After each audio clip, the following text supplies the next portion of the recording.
Épisode 1. Les élèves du collège Shio sont chargés de réfléchir à leur future carrière. Les amis et camarades de classe de Mob discutent donc sérieusement de leur projet d'avenir. La plupart d'entre eux semblent très confiants, car ils ont planifié leur vie, contrairement à Mob qui est vraiment confus. Il se rend donc au bureau de consultation des esprits et autres pour discuter de la même question avec Raigen. Raigen pense que Mob n'a pas besoin de réfléchir beaucoup, car il a déjà trouvé sa véritable vocation en travaillant comme médium. Malheureusement, Mob n'est pas sûr, puisqu'il ne s'agit que d'un travail à temps partiel. Bien que Raigen le rassure en lui disant qu'il y a de bonnes chances que le bureau de consultation Spirit and Such puisse devenir quelque chose de plus grand dans le futur, Mob n'est pas convaincu. Bientôt, un client se rend au bureau pour faire examiner une poupée de 80 000 yens qu'il croit maudite, car elle ne lui a apporté que de la malchance dans sa vie. Alors que Raigen affirme que le client n'a rien à craindre, Mob lui dit de ne pas toucher la poupée, car elle a été empoisonnée par une profonde rancune. Après avoir appris cela, Raigen dit à Serizawa qu'il ne faisait que le tester et lui laisse la responsabilité d'exorciser la poupée. Il est intéressant de noter que ce dernier réussit facilement à réparer la poupée, mais finit par casser un de ses bras qui est ensuite remis à sa place par Raigen. Mob discute de ses problèmes de choix de carrière, avec sa famille ce soir-là. Son père et son frère partagent leur opinion, mais sa mère trouve que leurs solutions sont simplistes. Le lendemain, Serizawa, Mob et Raigen rendent visite à un homme d'âge moyen chez lui, qui prétend être maudit par un esprit maléfique, qu'aucun médium n'a pu exorciser jusqu'à présent. Il prétend que l'esprit maléfique l'a fait renvoyer de son emploi à temps partiel, après avoir touché de façon inappropriée une collègue. Il a également chassé sa petite amie et lui a donné des caries.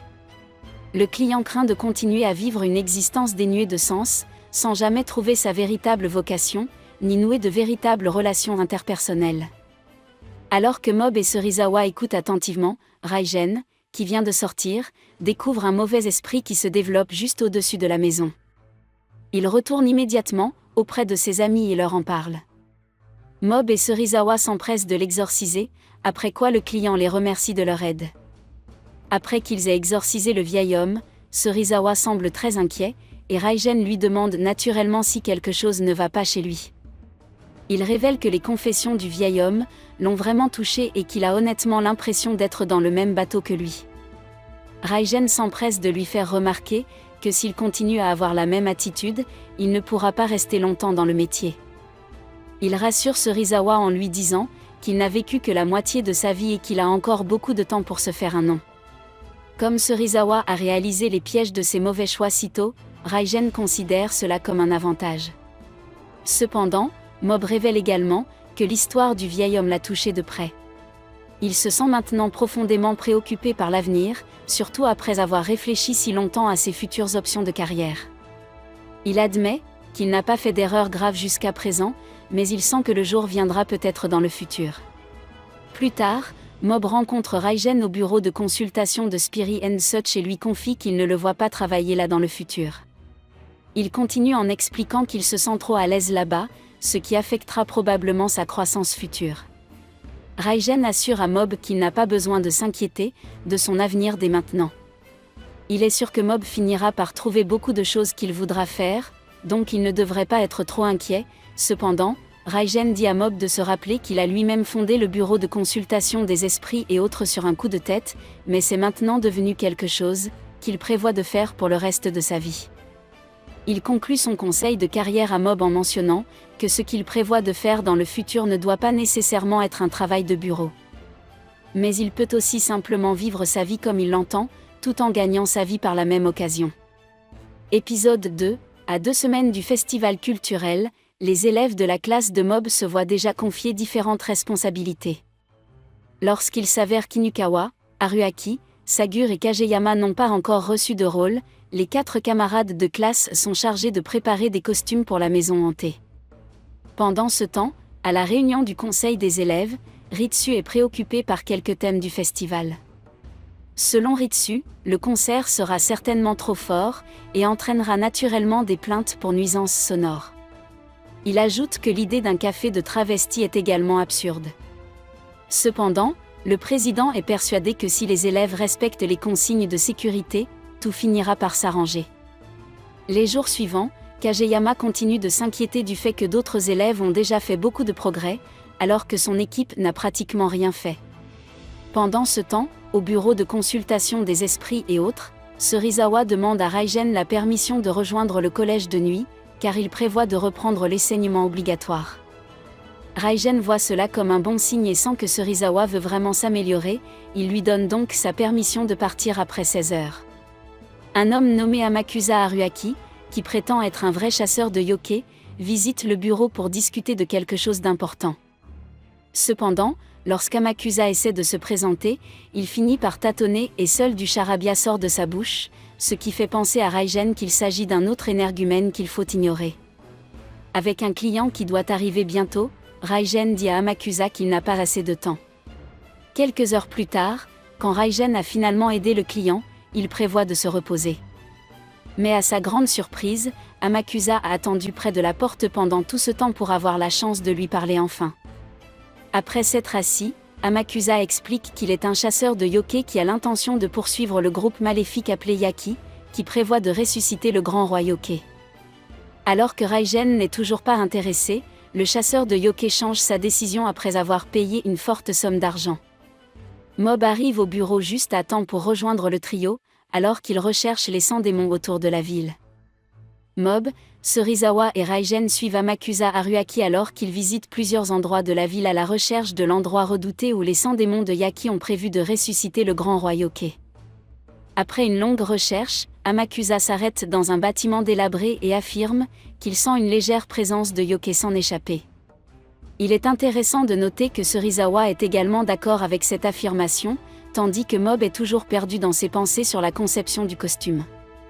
Alors qu'ils entrent tous les quatre dans le bâtiment, l'inquiétude d'Amakusa ne fait que croître, et il sent que les yokai ne sont pas seulement là, mais qu'ils ont probablement l'intention d'en faire leur bastion. Alors qu'ils explorent l'endroit plus en détail, ils réalisent soudain que le chemin par lequel ils sont entrés est en quelque sorte fermé maintenant. Bien que son esprit soit toujours préoccupé par le festival culturel, Mob se bat également avec Serizawa. Tous deux dominent facilement les innombrables yokai qui les attaquent. Amakusa remarque soudain que les 4 seigneurs de l'enfer de Yaki sont là maintenant et qu'ils ont également réussi à ressusciter le grand roi yokai. Serizawa et Mob les tuent tous les 4 sans même verser une goutte de sueur. Le roi yokai, furieux, se transforme soudainement en un énorme monstre, qui cherche à se venger de la mort des membres de Yaki. Cependant, Serizawa et Mob parviennent à le tuer sans trop d'efforts. Au festival culturel, Mob s'inspire du roi yokai pour créer son costume pour la maison hantée. Épisode 3, Tsubomi a un vrai problème de morve à cause de son rhume et elle ne peut pas retirer sa main de son visage, parce que les autres filles pourraient la voir et prendre une photo de celle-ci, pour finalement la poster en ligne. Au milieu de toutes ces peurs et angoisses, Mob arrive en héros et distrait l'autre fille avec une tâche, en tendant des mouchoirs à Tsubomi. Tsubomi remercie Mob et dit qu'ils n'ont pas parlé depuis un moment, après quoi elle fait un rapide au revoir avec un « à plus tard ». Ces 3 mots sont suffisants pour que le cœur de Mob se mette à palpiter comme un fou. En rentrant de l'école, Mesato l'arrête dans son élan pour lui demander de l'accompagner au rassemblement des casques psycho de dimanche soir. Quelques secondes plus tard, Tom arrive et rappelle à Mob qu'il a promis d'aller l'aider à trouver des télépathes dimanche.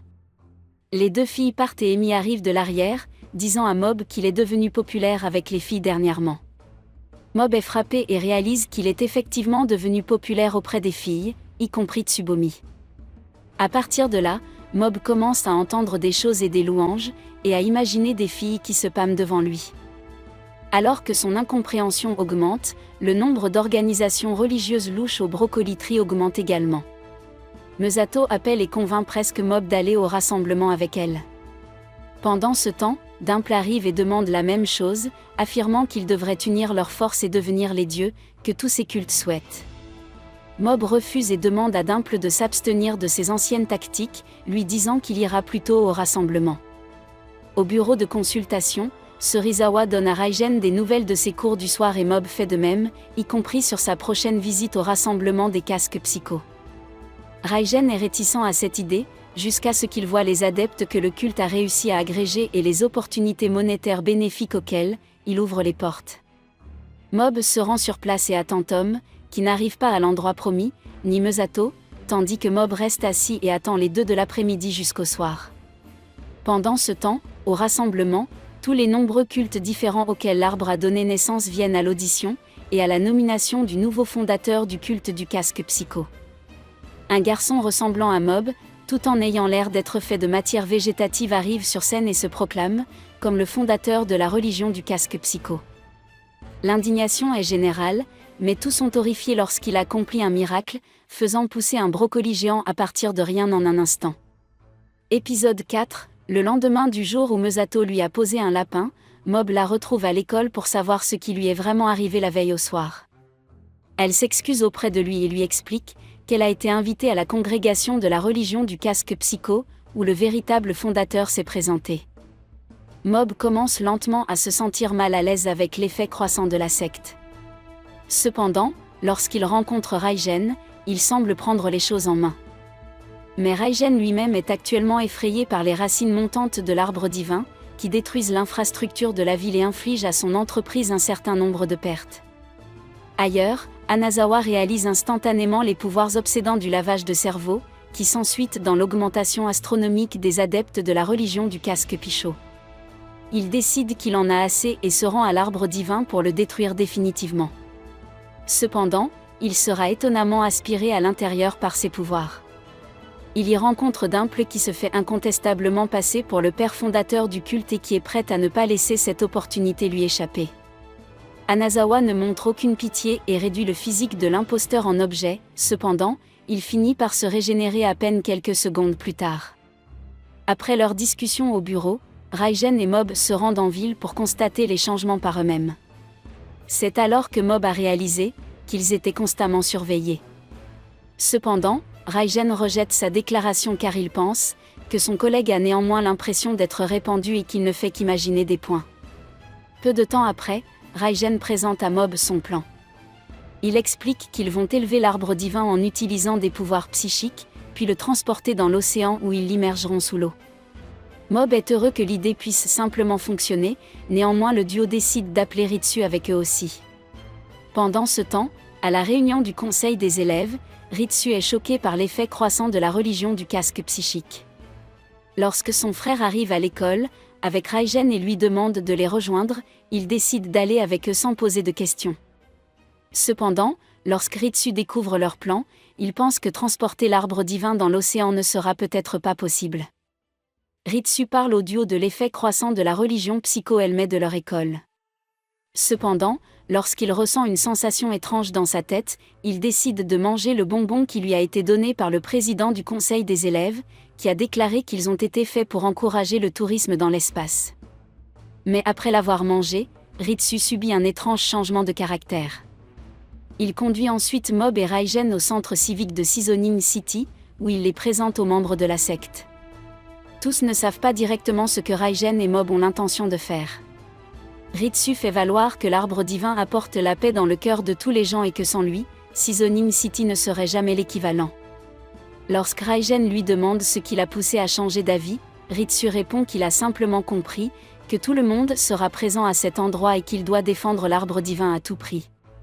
Les membres du culte font rapidement peur à Mob et Raigen qui s'enfuient du centre civique de Seasoning City. Et c'est tout pour cette vidéo. Merci d'avoir regardé. N'oubliez pas de vous abonner, d'aimer, de commenter et d'activer les notifications pour notre prochaine vidéo. Prenez soin de vous.